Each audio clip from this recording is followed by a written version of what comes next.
নবী হে, ধৈর্যশীলদেরকে আপনি সুসংবাদ দিন। ধৈর্যশীলদেরকে সুসংবাদ দিন, তার মানে বিপদে ধৈর্য ধারণ করতে হবে। প্রিয় ভাইয়েরা, ইন্নামাস সাবরু ইনদা সাদামাতিল উলা। বিপদে আমরা অনেক সময় প্যানিক হয়ে যাই, অস্থির হয়ে যাই, কি করব, হতাশ। না, মুমিনরা হতাশ হয় না, ধৈর্য ধারণ করে। কি করে? কি করে?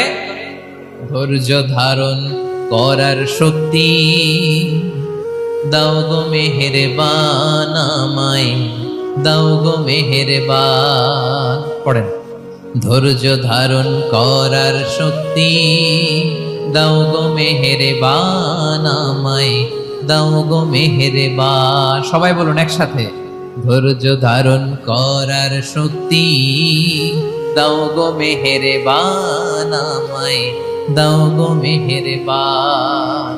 বুকের ভেতর ব্যথার নদী বইছে অবিরা, বইছে বইছে অবিরা। পড়ুন, ধৈর্য ধারণ করার শক্তি দাও গো মেহেরবান আমায়, দাও গো মেহেরবান। পড়েন আমিন। আল্লাহ যেন বিপদে আমাদেরকে ধৈর্য ধারণ করার তৌফিক দান করে। প্রিয় ভাইয়েরা, ধৈর্য এটা এমন একটা গাছ, যে গাছের সারা গায়ে কাটা, কিন্তু এই গাছের ফলটা বড় সুস্বাদু। আই রিপিট, আমি আবার বলছি, ধৈর্য এটা এমন একটা গাছ, যে গাছের সারা গায়ে কাটা, কিন্তু ফলটা বড় মিষ্টি, ফলটা বড় সুস্বাদু। সবাই ধৈর্য ধারণ করতে পারে না। বিষ্ণু ইসলামকে আল্লাহ তাআলা নানা সময় আশ্বস্ত করেছেন, সান্ত্বনা দিয়েছেন, আর ধৈর্যের বাণী শুনিয়েছেন। আল্লাহ বলেন, ফাসবির কামা সাবারা উলুল আজমি মিনার রাসূল। নবী হে, আপনার আগে দৃঢ় প্রত্যয়ী নবীরা যেরকম ধৈর্য ধারণ করেছে, আপনিও ধৈর্য ধারণ করুন। সূরাতুল মুজাম্মিল আল্লাহ তাআলা বলছেন, ওয়াসবির আলা মা ইয়াকুলুনা ওয়াহজুরহুম হাজরান জামিলা। ওরা যাই বলুক, আপনি ধৈর্য ধারণ করুন, ওদের কথাকে ইগনোর করুন। Just ignore what they are saying to you. যা বলে আপনি জাস্ট ইগনোর করেন। ওরা বিষ্ণু ঈসা ইসলামের মনোবলকে ভেঙে দেওয়ার জন্য কখনো বিষ্ণু ঈসা ইসলামকে কবি বলে গালি দিত। কবি কি বলতো? শায়ের। কখনো বলতো মজনুন, পাগল। নাউজুবিল্লাহ পড়বেন না? পাগল বলে গালি দিত। মাঝে মাঝে বলতো কাহিন, গণক। মাঝে মাঝে বিষ্ণু ঈসা ইসলামকে তারা বলতো আবতার, লেস কাটা। মুহাম্মদ, তোমার ছেলে নাই, তোমার বংশ নির্বংশ হয়ে গেছে, তোমার নাম নেয়ার মতো কেউ নাই। আহা, কপাল পোড়া। গোটা বিশ্বব্যাপী বিষ্ণু ঈসা ইসলামের সুনাম সুখ্যাতি ছড়িয়ে দিয়েছে কে? আকাশ বাতাস মাড়িয়ে, সাত আকাশ ছাড়িয়ে আল্লাহর আরশ পর্যন্ত আল্লাহ তাআলা বিষ্ণুনবীর সুনাম সুখ্যাতিকে সুউচ্চ করেছেন। ঠিক কিনা বলেন? ইগনোর করুন। আপনাকে কবি বলে, গণক বলে, আপনাকে পাগল বলে, আপনাকে লেসকাটা বলে, জাস্ট ইগনোর দেন। বর্তমান সময়েও নানা ধরনের ট্যাগ আমাদেরকেও দেয় কি দেয় না বলেন? দেয়। আমাদেরকে কি বলে? মৌলবাদী বলে, বলে বলে ওই যে রাজাকার বলে। রাজাকার রাজাকার খেলার দিন শেষ। মন মতো হইলে মুক্তিযোদ্ধা, মন মতো না হইলে রাজাকার, এই দিন শেষ। ওই দিন আর নাই। এই কার্ড দিয়ে আর খেলার দিন নাই। এগুলো মানুষ আর খায় না এখন, এগুলো গিলে না আর। সাধারণ মানুষ বড্ড সচেতন। দেখেন, কালের বিবর্তনে, সময়ের আবর্তনে একই পরিক্রমা আমাদেরকেও ট্যাগিং করে। আমাদেরকে মৌলবাদী বলে, ব্যাকডেটেড বলে, রাজাকার বলে, জঙ্গি বলে, যুদ্ধাপরাধী বলে। আছে না এরকম? ওয়াসবির আলা মা ইয়াকুলুন, নিজের সাথে মিলায় নেন। যা বলে ধৈর্য ধারণ করো। ওয়াহজুরহুম হাজরান জামিলা, জাস্ট ইগনোর দেন, ভালোভাবে ইগনোর করেন, খালাস, সালাম দিয়ে কেটে পড়েন। তাহলে প্রিয় ভাইরা, এই বিপদ আপদ আমাদের পিছু ছাড়বে না, পিছু ছাড়বে না। নবীদের পিছু ছাড়ে নাই, আমরা কোথায়? আমরা আর কি? বিপদ আমাদেরকে ধৈর্য ধারণ করতে হবে, মনোবল হারাইলে হবে না। দেখেন বিশ্বনবী কিভাবে আপনাদেরকে সান্ত্বনা দেয়। বিশ্বনবী বলেন, আজাবান লি আমরিল মুমিন, মুমিনের ব্যাপারটা বড় আশ্চর্যজনক। ফাইন্না আমরাহু কুল্লাহু লাহু খাইর, মুমিনের জীবনে যা ঘটে সবটাই খাইর, সবটাই কল্যাণ। ইন আসাবাতহু সাররাউ শাকারা ফাকানা খায়রাল্লাহ ওয়া ইন আসাবাতহু দাররাউ সাবারা ফাকানা খায়রাল্লাহ। মুমিনের জীবনে যদি সুখ আসে তাহলে মুমিন শুকরগুজার হয়, এটা তার জন্য ভালো। আর যদি মুমিন জীবনে দুঃখ আসে তাহলে সে সবর ইখতিয়ার করে, এটাও তার জন্য ভালো। সুবহানাল্লাহ। তাহলে দেখেন, আমরা হয় সুখে থাকি নয় দুঃখে থাকি, ঠিক কিনা বলেন? তাহলে সুখের সময় আমরা শুকর করি, কি করি? শুকরগুজার হই। শুকরিয়া করাও একটা ইবাদত, শুকরিয়া করাও কি? আর দুঃখের সময় আমরা সবর করি, সবর করাটাও একটা। তাহলে আমাদের পুরো জীবনটাই ইবাদত, পুরো জীবনটাই সুখের সময় শুকর আর দুঃখের সময় সবর। আওয়াজ করে বলেন, সুখের সময় শুকর আর দুঃখের সময়। এই দুই ইবাদত মুমিন জীবনে চলমান, কন্টিনিউয়াস, একটা উইন উইন সিচুয়েশন। কি বলেন? উইন উইন হয়ে গেল না? যেই পরিস্থিতিতেই থাকে আমাদের জন্য লাভ। আল্লাহু আকবার। তাহলে প্রিয় ভাইরা, এটাই জীবনের বাস্তবতা। সবর আমাদেরকে ইখতিয়ার করতে হবে, হতাশ হওয়া যাবে না। অনেকে আমরা অল্পতে হতাশ হই। এই যে আমরা ধৈর্য ধারণ করছি, এর ফল পাচ্ছি না? দীর্ঘ 1.5 দশক ধরে ধৈর্য ধারণ করছেন না আপনারা? এখন মুক্তি, স্বাধীনতা, বিজয় এনে দিয়েছে কে? ধৈর্য ধারণ করুন। ধৈর্যের যে ফলাফল, এটা বড় মিষ্টি। ধৈর্য এমন একটা গাছ, এই গাছের সারা গায়ে কাটা, কিন্তু এর ফলটা বড় সুস্বাদু, এর ফলটা বড় মিষ্টি। ধৈর্য ধারণ করার অভ্যাস করতে হবে প্রিয় ভাইরা। মুমিন হতাশ হয় না, হাল ছেড়ে দেয় না। মুমিন ভরসা রাখে একজনের উপর, তিনি কে? লা তাইআসু মির রাউহিল্লাহ ইন্নাহু লা ইয়াইআসু মির রাউহিল্লাহি ইল্লাল কওমুল কাফিরুন। আল্লাহর রহ থেকে, রহম থেকে নিরাশ হয়ে যাও না। কাফির ছাড়া, অকৃতজ্ঞ ছাড়া কেউ আল্লাহর রহ থেকে, আশা থেকে নিরাশ হয় না।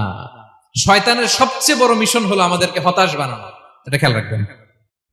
শয়তানের সবচাইতে বড় মিশন কি? আমাদেরকে হতাশ করে দেয়া। হতাশ বানাইতে পারলে সে সাকসেসফুল, খুশি। কিন্তু আমরা এত সহজে হতাশ হই না, আমরা নিরাশ হই না, আমরা বিপদে হাল ছেড়ে দেই না। আমরা ভরসা রাখি এক মহান সত্তার উপর, তিনি কে? মনে থাকবে? বিপদ আসলে ভেঙে পড়বেন, ভিসা না হইলে কান্নাকাটি শুরু করবেন, ব্যবসায় লস হইলে হাউমাউ, হতাশ হবেন, ভেঙে পড়বেন। ধৈর্য ধারণ করব আমরা। আওয়াজ করে বলেন, আমরা কি করব? সবর। বিপদ ট্যাকেল দেওয়ার প্রথম স্টেপ হচ্ছে সবর, ধৈর্য ধারণ করতে হবে। ওয়াবাশশিরিস সাবিরিন, ধৈর্যশীলদেরকে সুসংবাদ দাও। বিপদ থেকে বাঁচার দ্বিতীয় স্টেপ হচ্ছে এই বিপদ থেকে উত্তরণের চেষ্টা করতে হবে। কন্টিনিউয়াস প্রচেষ্টা চালিয়ে যেতে হবে। ওয়াল্লাযীনা জাহাদু ফিনা লানাহদিয়ান্নাহুম সুবুলানা। যারা আমার রাস্তায় চেষ্টা করে, প্রচেষ্টা করে, স্ট্রাগল করে, তাদেরকে আমি পথ দেখিয়ে দেই, সুবুল দেখিয়ে দেই, ওয়ে আউট দেখায় দেই, এক্সিট দেখায় দেই। কোথাও আটকাবেন না আপনি, আপনাকে এক্সিট দেখায় দিবে কে? মালয়েশিয়াতে কেলুয়ার বলে না? কেলুয়ার কি বলে চেনেন? কেলুয়ার মানে কি? এক্সিট। এক্সিট পেয়ে যাবেন, আটকাবেন না আপনি জীবনে কোথাও। 3 নাম্বার, আল্লাহর উপর তাওয়াক্কুল করতে হবে বিপদ আসলে। ওমাইয়া তাওয়াক্কাল আলাল্লাহি ফাহুয়া হাসবুহ। আল্লাহর উপর যে তাওয়াক্কুল করে, আল্লাহই তার জন্য যথেষ্ট হয়ে যায়। তাহলে বিপদে প্রিয় ভাইরা আমরা প্যানিক হব না, ধৈর্য ধারণ করব, বিপদ থেকে উত্তরণের সর্বোচ্চ প্রচেষ্টা চালিয়ে যাব, আর ভরসা রাখবো একজনের উপর, তিনি কে? আর বিপদ আসলে এটাকে নেগেটিভলি নেবেন না সব সময়। বিপদ আপদ এটা অনেক পজিটিভ, ভালো জিনিস আমাদের জীবনে বয়ে নিয়ে আসে। শাইখুল ইসলাম ইবনু তাইমিয়া আলাইহি রাহমা, উনি বলতেন, খুব দামি কথা, খুব হেভি ওয়েট কথা, মনোযোগ দিয়ে শুনুন। তিনি বলতেন, যে নেয়ামত তোমাকে আল্লাহ থেকে দূরে সরায়, ওই নেয়ামতের চেয়ে বিপদ ভালো, যে বিপদ তোমাকে আল্লাহর দিকে ধাবিত করে। আই রিপিট, আমি আবারও বলি, যে নাজ নেয়ামত তোমাকে আল্লাহ থেকে দূরে সরিয়ে দেয়, সে নাজ নেয়ামতের চেয়ে ওই বিপদ আপদ ভালো, যেই বিপদ আপদ তোমাকে আল্লাহর কাছে টেনে দেয়। তাহলে বিপদ আপদ আসলে আপনি হতাশ হবেন? আর কখনো দুঃখ করবেন?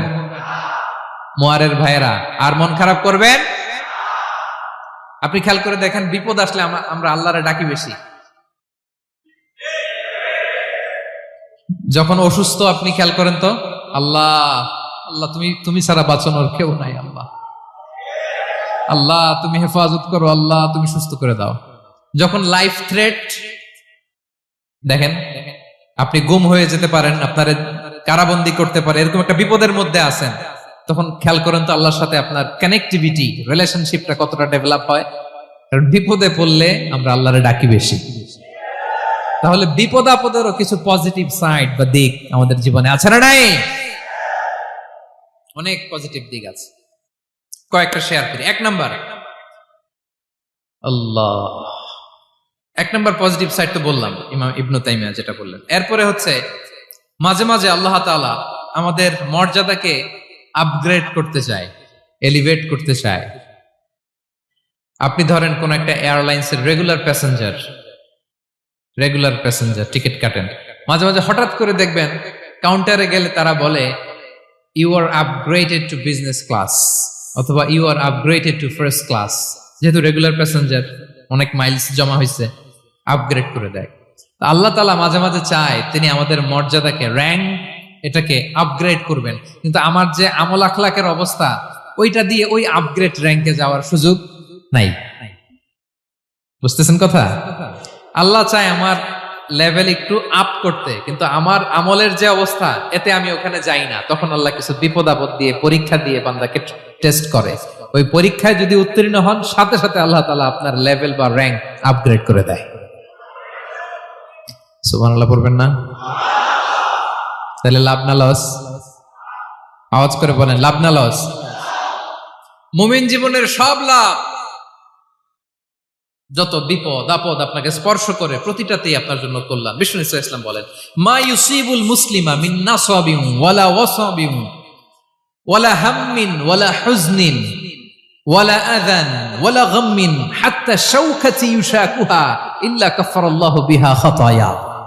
আপনার জীবনে যত দুঃখ, যত যন্ত্রণা, যত টেনশন, যত অ্যাংজাইটি, যত ইনজুরি, এমনকি গোলাপ ফুল পাড়তে যে ওখানে যে কাটা বাঁধছে, বরই খেতে যে বরই গাছে ওঠার পর যে একটা কাটা বিঁধছে আপনার হাতে, এর কারণে আল্লাহ তাআলা আপনার গুনাহ মাফ করে দেয়।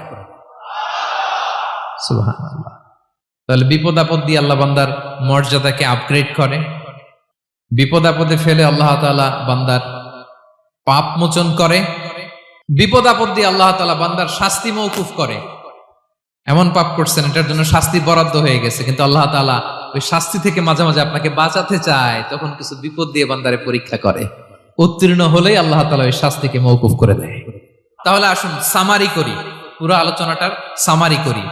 বিপদ আপদ, পরীক্ষা, স্ট্রাগল, কষ্ট, এটা সুন্নাতুল্লাহি ফিদ দুনিয়া।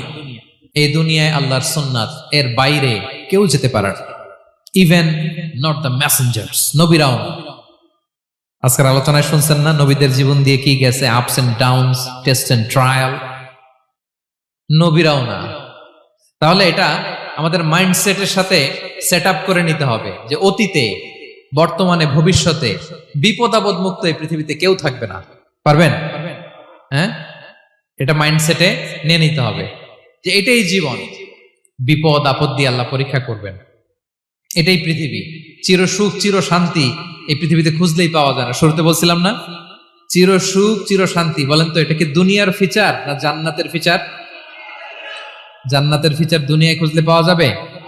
যাবে না। তাহলে আজকের আলোচনার 1 নাম্বার লেসন হচ্ছে বিপদ আপদ এটা সুন্নাতুল্লাহি ফিদ দুনিয়া।